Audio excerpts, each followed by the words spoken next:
Yo, what's going on YouTube? It is your boy GZTV back with another video, and in this video we are going to be talking about the 2023 American action thriller film directed by Sam Hargrave and written by Joe Russo. Yes, we have Extraction 2. This is obviously the sequel. We're here with the sequel of a pretty successful first film. Pretty good start for the franchise, but does this franchise suffer sequel syndrome? We're going to have to find out.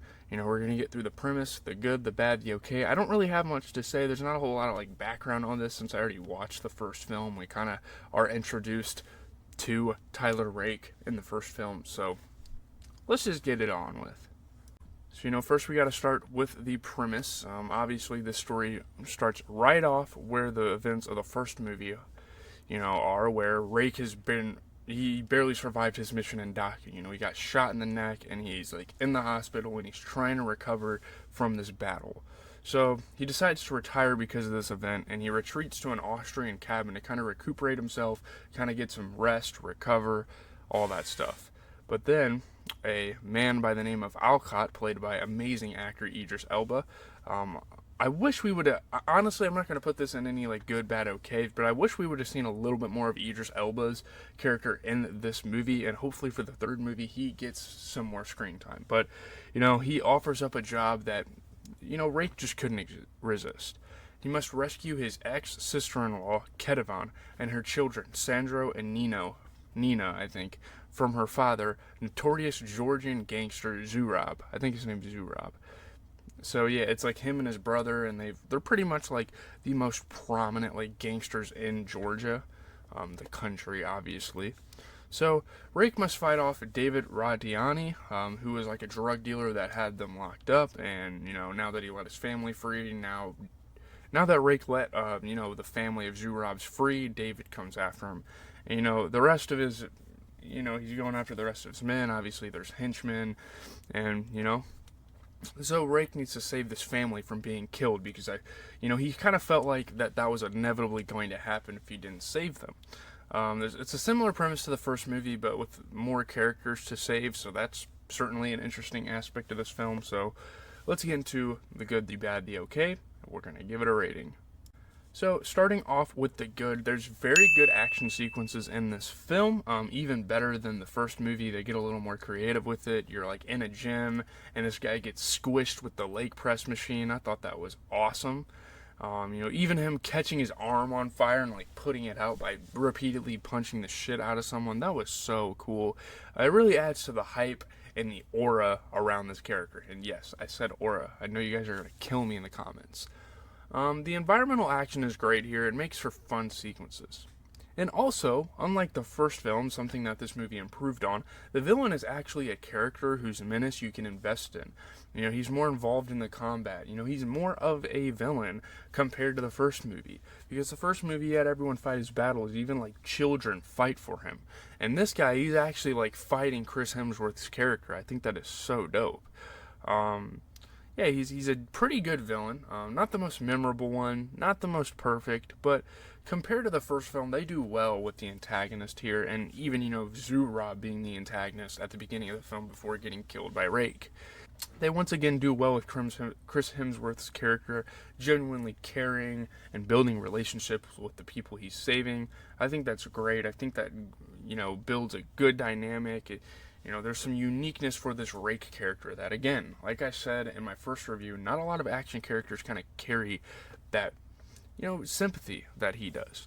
So I also really like the potential that this franchise has going into the third film with how this ended. I actually really liked how this movie ended. Especially compared to the first one where you're kind of left on a cliffhanger. And I knew there was a second movie, so it wasn't really a big deal. But obviously at the time when it came out, I'm sure people were kind of mad about that. But I won't spoil how it ended, but there you go. The third film should be pretty damn good. I also like the elevated role of Nick here. I think that's a pretty big positive. You get the badass aspects of her character, especially in that train scene. Very cool compliment to Rake to kind of get her more involved in the story. So yeah, that's the good. So getting into the bad, I will say the third act is a little too long for me. And for this movie being only 10 minutes longer than the first one, it felt like an extra half hour to 45 minutes compared to the first one. I just don't think they paced this movie quite properly. Again, the fight scenes are great, the story is pretty intriguing, but the way they execute it isn't the greatest. I feel like they've overcomplicated things a little bit with like actually getting the ex-wife involved and them having their conversations about their past. Was it completely necessary? No, and it definitely dragged the movie on for what feels like longer than it needed to be, even though it really wasn't that long of a movie, especially when you get like John Wick, and that's like 2 hours and 45 minutes. Not the greatest, yeah, again, the pacing's not great. Also, similar to a kid fucking it up for Rake in the first film, it happens here. And again, I know the purpose of that is intentional. They do that on purpose. They want this kid to ruin things. But a kid being this significant and honestly fucking it up and damn near being a bigger antagonist than Davit really takes away from the credibility of this movie. I don't like that they did that. It just doesn't seem plausible that an innocent kid like Sandra would quite literally cause the final fight. Like, this is the whole reason that Davit even found them in the first place, and the whole reason that Davit came back for more is because this kid just keeps giving them intel. It's like, I don't understand it. I didn't like it. It doesn't even make sense for him to make the decisions he did, considering what his father and uncle were doing to their family. Like, seriously, like, you should not be going to your father with or your uncle with open arms after your father, like, continuously beat your mother, and you were even overhearing and eavesdropping on their conversations. So, yeah, didn't really make sense.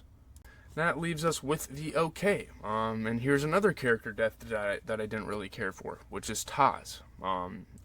Similar to the first film. But I get that Nick is a pretty major character in this franchise, and that's her brother, and she's emotional, and yada yada yada, all that stuff. But it doesn't hold a lot of weight when all you see out of this guy is funny one-liners and him being on a phone call. It's like, I don't really care about this character that much. You haven't really built him enough for, when he dies. We needed more out of him. We needed him to be more involved with the movie for his death to really be important to me, and it just wasn't that. Also, why can't we learn about some of these characters' past more? It sure would make the franchise a lot more interesting. These are just suggestions. These aren't things that, like, if they put it in the movie, it would have made it, like, significantly better. But, like, why can't we learn about Nick and Taz as kids and how they became what they became, I think that'd be really cool because Nick's a character that they're trying to get people to invest in. She has a huge role in this film. But, yeah, I don't know. How the fuck, also, one more question. How did Rake split that guy's hand in half? Is he fucking geared up? Is he on steroids? I don't know. Those are just minor little details that neither negatively or positively affect the movie. So they go on the okay. But let's get into the rating. So I'm just going to say it right off the bat. This isn't as good as the first film. I just put it out there right there. In my opinion, this is not as good as the first film. I liked the first film. Not significantly better, but decently better. I think it seemed more concise. They paced it a lot better. I actually liked the dynamic of Chris and, I cannot remember the kid's name. From Bangladesh that he was saving. But that was a great character. And those two just bonding with each other, I think that was way better than what they did with this film. Not that this film was bad, but most people, and most people actually think this film was an improvement, but I have to respectfully disagree. I'm going to go ahead and give it a rating of a 7.7 out of 10. I dropped it a whole tier below. Not by much. It's a satisfactory screenplay. Satisfactory screening, whatever you call it, on my new tier list. I kind of forgot to change the names, but you'll see it on the tier list. I think that's going to do it. I don't really have much to say in terms of review. I kind of just gave it to you guys. Hopefully the third movie's pretty awesome. I don't know when they're planning on releasing that. I would have to assume next year or the year after.